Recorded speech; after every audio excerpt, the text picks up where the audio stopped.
पुण्यातील कोरेगाव पार्क जमीन गैरव्यवहारामधील मूळ आरोपीला वाचवण्याचा प्रयत्न होत असल्याचा आरोप विजय वडेट्टीवार यांनी केलेला आहे। या प्रकरणी केवळ तिघांवरच गुन्हा दाखल झालाय आणि या प्रकरणामध्ये दिग्विजय पाटील यांच्याकडे पॉवर ऑफ अटॉर्नी होती, मात्र जागेच्या व्यवहारासाठी इतका पैसा आला कुठून असा सवाल सुद्धा त्यांनी उपस्थित केलाय। जागा वतनाची आहे, जागेचा टायटल सुद्धा पूर्ण झालेलं नाही, तरी जागेचा व्यवहार झाला कसा असा सवाल सुद्धा विजय वडेट्टीवार यांनी उपस्थित केलाय। या प्रकरणामधील सर्व आरोपींची नार्को टेस्ट करावी अशी मागणी सुद्धा त्यांनी केली आहे। झी 24 तासनं हा सगळा प्रकार उघडकीला आणल्याबद्दल त्यांनी झी 24 तासचं पुन्हा एकदा कौतुक केलंय।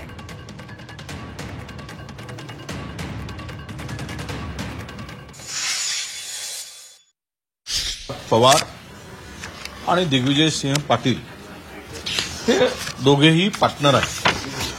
या LLP मध्ये दोघांच्याही सह्या आहेत।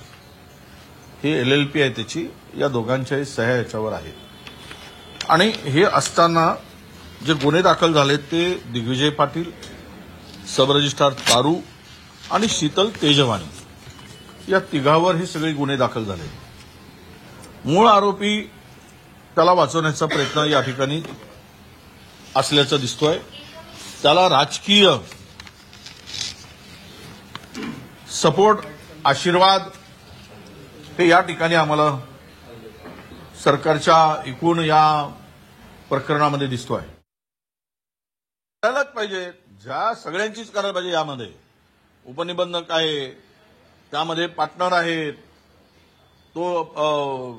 तुमचा तो पॉवर ऑफ अटॉर्नी ज्याला दिले तो आहे, महसूल विभाग उद्योग संचालनालय आहे, तिथून फाईल जी गेली स्टॅम्प ड्युटीमध्ये सूट देण्यासाठी ते महसूल विभागाचे कोण अधिकारी आहेत, या सर्वांचीच नार्को टेस्ट केली तर सत्य उघड होईल। एवढा मोठा घोटाळा मीडियाने उघडकीस आला म्हणून आज माहीत झालं, नाहीतर असे किती घोटाळे। मी काल म्हणालो, परवाही बोललो, 1 लाख कोटी रुपयाच्या जमिनीची विल्हेवाट लावली गेली, 1 लाख कोटीच्या।